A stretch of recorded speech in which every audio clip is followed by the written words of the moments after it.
Welcome to crime stories, this is Meerab Zeeshan. Viewers, हाल ही में एक बहुत ही खौफनाक वाकया पेश आया। आपने देखा कि डीएचए में एक खातून को बेरहमी के साथ गोलियां चलाई जा रही हैं और उनको मुकम्मल तौर पर एक कत्ल की कोशिश जो है वो की गई है, जिसके बाद वो बहुत ही आप कह लें कि अस्पताल में मौजूद है और उनकी हालत इस तरह से है कि तशवीशनाक सी सिचुएशन है और उनको कई लोगों पर शक है, जिसमें से वो खास तौर पर अपने शौहर का नाम भी ले रही हैं। तो जहांगीर खान साहब ने इसके ऊपर जो है वो तमाम वाक़े को रिपोर्ट किया है और इसकी तफसील जो है वो जानी है। तो उनसे बात करते हैं, उनसे जानते हैं कि एग्जैक्टली वाक़या क्या पेश आया। जहांगीर साहब, अस्सलाम वालेकुम। वालेकुम सलाम। जहांगीर साहब, आपने देखा कि जिस तरह से वाक़या पेश आया है, समझ नहीं आई है, अचानक से वो आई हैं और उन पर गोलियों की बरसात हुई है और उसके बाद वो बड़ी तकलीफ में गाड़ी में बैठती हैं, जाती हैं। तो एग्जैक्टली वाक़या किस तरह से पेश आया है, वो कहाँ का रुख कर रही थी और कौन इसके पीछे हो सकता है? बिस्मिल्लाहिर्रहमानिर्रहीम। सबसे पहले ये हम डिटर्मिन नहीं कर सकते कि इसके पीछे कौन है, ये अभी इन्वेस्टिगेशन इसकी चल रही है। ये वाक़या चंद रोज़ पहले डिफेंस बी थाने की हदूद में पेश आया। जो मुतासरा खातून है उनका नाम ज़ैनब जमील है। वो पहले मॉडलिंग भी करती थी, एक निजी टीवी में एंकर के तौर पर भी काम करती रही और अब अपना एक सैलून चला रही थी डिफेंस में। तो ज़ैनब कुछ दिन पहले जब अपने सैलून के बाहर आई तो उनकी गाड़ी को चेज़ करते हुए दो मोटरसाइकिल सवार जो थे वो वहाँ तक पहुँचे। जैसे ही ज़ैनब अपनी गाड़ी से उतरने लगी तो इन दोनों मोटरसाइकिल सवारों ने पहले रेकी की और देखा कि क्या वहाँ पे कोई सिक्योरिटी गार्ड मौजूद तो नहीं या लोगों की इतनी तादाद तो नहीं जो कि रिटेलिएट करे आगे से। तो ज़ैनब की रेकी करने के बाद ये दोनों मोटरसाइकिलिस्ट उनकी गाड़ी के करीब आए। इनमें से एक उतर कर उसने फायरिंग की। अच्छा। और 6 गोलियां जो हैं वो ज़ैनब को लगीं, उनके जबड़े पर, पसलियों में, बाजुओं में, और गोलियां जो है वो आर पार हो गई। शायद ये इसको खुशकिस्मती कहें कि इसी की वजह से ज़ैनब जो है वो जिंदा बच गई। तो इसमें क्लोज सर्किट फुटेज भी सामने आई जिसमें इस तमाम वारदात को बड़ा क्लियरली देखा जा सकता है। तो पुलिस का ये कहना है कि इस वाक़े का मुकदमा ज़ैनब के मामू की मुद्दत में नामालूम अफराद के खिलाफ दर्ज किया गया है। तो स्टार्ट में ज़ैनब की जानिब से तो शायद किसी पर शक का इजहार नहीं किया गया। नामालूम शूटर्स थे जिनके बारे में ये कहा जाता था कि उन्होंने किसी के कहने पर, किसी की इमा पर ज़ैनब को टारगेट किया और पूरा वारदात में कत्ल करने की कोशिश की। यानी जो शूटर्स थे उनकी कोशिश थी कि ये जिंदा ना बचे, या एक वारदात ऐसी नहीं थी कि जिसमें इसको सिर्फ डराया जाना हो, धमकाया जाना हो। प्रॉपर कत्ल की नीयत से इन पर अटैक किया गया। इस वक्त वो अस्पताल में ज़ेरे इलाज हैं और अब ज़ैनब का जो स्टेटमेंट आया है उसमें ज़ैनब का ये इल्ज़ाम है कि इनके शौहर के साथ इनकी दूसरी शादी है और इनके शौहर ने ही इनको कत्ल करवाने की कोशिश की है। ज़ैनब ने अपने शौहर के बारे में ये बताया कि एक पहले भी उनकी शादी थी जो कि अभी कायम है, उसमें से 4 बच्चे हैं उनके। दूसरी शादी उन्होंने ज़ैनब के साथ की थी। ज़ैनब का ये इल्ज़ाम है कि इनके पास कुछ पैसा था, कुछ रकम थी जिससे इन्होंने सैलून का कारोबार शुरू किया और इनके शौहर का ये कहना था, ये मुतालबा था कि मेरी पहली बीवी को भी इसमें से हिस्सा दो। अच्छा। और साथ साथ जो इंस्टाग्राम के या सोशल मीडिया के अकाउंट्स हैं ज़ैनब के, उनको फिलफौर बंद किया जाए। तो ज़ैनब का ये कहना है कि मैं अकाउंट्स बंद नहीं कर सकती, मेरा जो सैलून है, जो मेरा कारोबार है वो इन्हीं अकाउंट्स पर चलता है।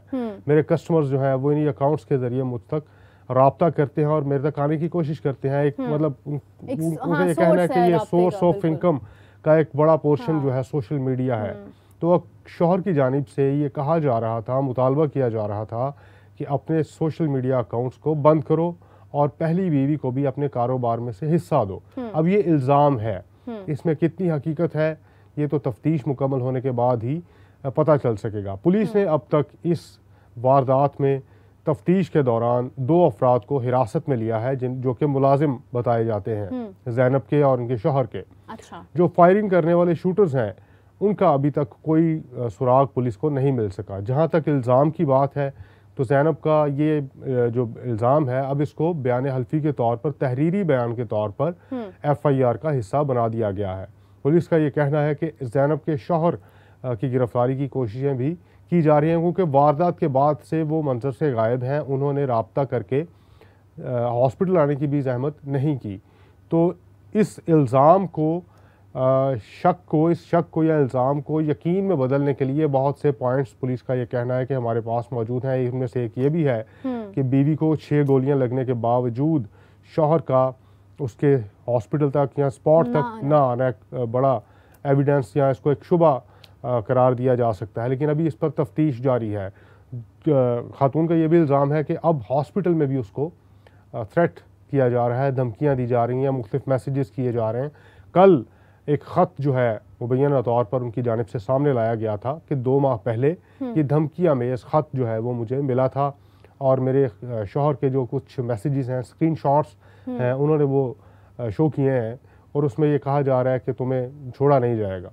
तो खातून का कहना है कि मैं इन धमकियों पर यकीन नहीं रखती थी, कि मुझे लगता था कि शायद मेरे बच्चों का बाप है तो ऐसा मेरे साथ नहीं कर सकता। लेकिन अब इन तमाम पहलुओं को सामने रखते हुए पुलिस की तफ्तीश जारी है, और पुलिस का ये दावा है कि ये अब ना सिर्फ ज़ैनब की सिक्योरिटी हॉस्पिटल में बढ़ाई गई है, बल्कि मुलजिम को गिरफ्तार करने के लिए मुख्तलिफ टीम्स भी तश्कील दी गई हैं, जिनमें इन्वेस्टिगेशन विंग, ऑपरेशंस विंग और CIA के एहलकार या ऑर्गेनाइज्ड क्राइम के एहलकार शामिल हैं, ताकि जल्द अज जल्द जो मुलजिम है उसको गिरफ्तार किया जाए, और उन मुलजिमान को भी गिरफ्तार किया जाए जिन्होंने शूटिंग किया, शूट किया, फायरिंग की, और अब उन्होंने किसके कहने पर की, ये उनकी गिरफ्तारी के बाद ही सामने आ सके ये बात कि उन शूटर्स ने किसके कहने पर ज़ैनब को टारगेट किया।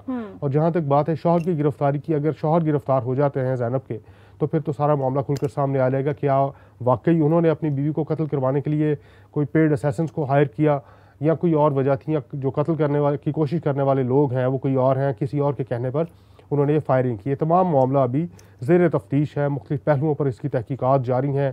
अब तहकीकात मुकम्मल होने के बाद और इन 3 अफराद की गिरफ्तारी, यानी ज़ैनब के शौहर की और उन 2 शूटर्स की गिरफ्तारी के बाद सिचुएशन वाज़ेह होगी कि इस वारदात के पीछे जो है वो कौन है। जहांगीर साहब, एक बात तो वाज़ेह है कि जो शूटर्स हैं वो कोई बहुत एक्सपीरियंस्ड नहीं है, क्योंकि उन्हें 6 गोलियां चलानी पड़ी, उसके बावजूद वो कत्ल नहीं कर सके। स्नाइपर्स नहीं थे, कोई उन्होंने ऐसा हेड शॉट नहीं कोई मारा, उन्होंने उनको बस मतलब एक एक ऐसी फायरिंग है जिसमें अगला बंदा हर्ट हुआ, इंजर्ड हुआ, लेकिन उसकी जान नहीं गई। तो ये बात तो वाज़ेह कि वो कोई एक्सपीरियंस्ड शूटर्स नहीं थे। देखें, अब इसमें ये बात मानी नहीं रखती कि वो एक्सपीरियंस थे या नहीं थे, क्योंकि 6 गोलियां उन्होंने फायर की हैं, मैगजीन पूरा फायर किया, ऑलमोस्ट गोलियां 6 लगी खातून को।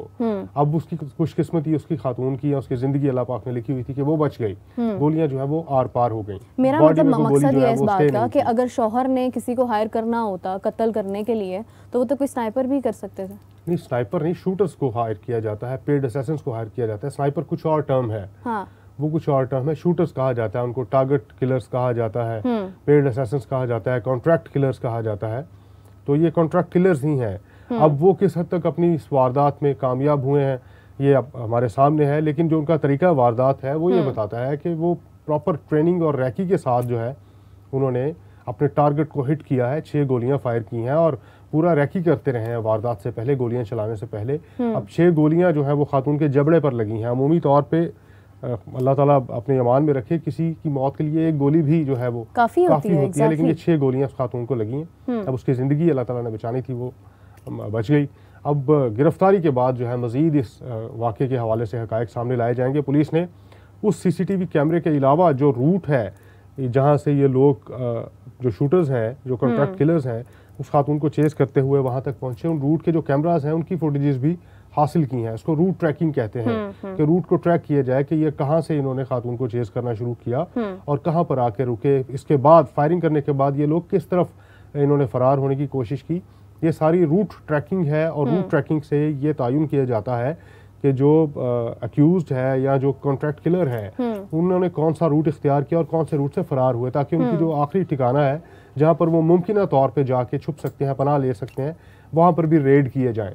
तो ये क्लोज सर्किट फुटेजेस और दीगर जो एविडेंसेस हैं उसकी मदद से पुलिस तफ्तीश कर रही है। अब तफ्तीश एक टाइम टेकिंग प्रोसेस है, इसमें कुछ वक्त लगेगा हक़ाइक़ को परखने में, जांचने में। खातून का प्रोफाइल जो है वो देखा जाएगा कि पहले किसी और से इसको कोई खतरा या थ्रेट तो नहीं था, किसी और से कोई इख्तलाफ तो नहीं था पास्ट में, और अब अगर ये शौहर पर इल्ज़ाम लगा रही हैं तो इनके पास ऐसे कौन से सॉलिड एविडेंसेस हैं जिसकी बुनियाद पर वो इल्ज़ाम अपने शौहर पर लगा रही हैं। और शौहर अभी तक अगर सामने आकर अपनी सफाई में कुछ नहीं कहते तो वो भी एक पहलू है। इन तमाम पहलुओं पर तहकीकात जारी हैं और तहकीकात मुकम्मल होने के बाद ही इस वाक़े के हवाले से हक़ाइक़ जो है वो सामने लाए जा सकेंगे या किसी को हतमी मुलजिम करार दिया जा सकेगा। अफसोस की बात तो ये है कि वो अस्पताल में मौजूद है और फिर भी उनको थ्रेट्स आ रहे हैं SMS के थ्रू। मतलब जिसने ये अटेम्प्ट किया है उसको अभी भी खतरा नहीं है कि उसका नंबर ट्रेस किया जा सकता है। अब देखें, या उस तक पहुंचा जा सकता है। वाक़े के बाद जब खातून का ये इल्ज़ाम था कि मुझे थ्रेट्स आ रहे हैं, DIG ऑपरेशंस फैसल कामरान ने विजिट किया हॉस्पिटल।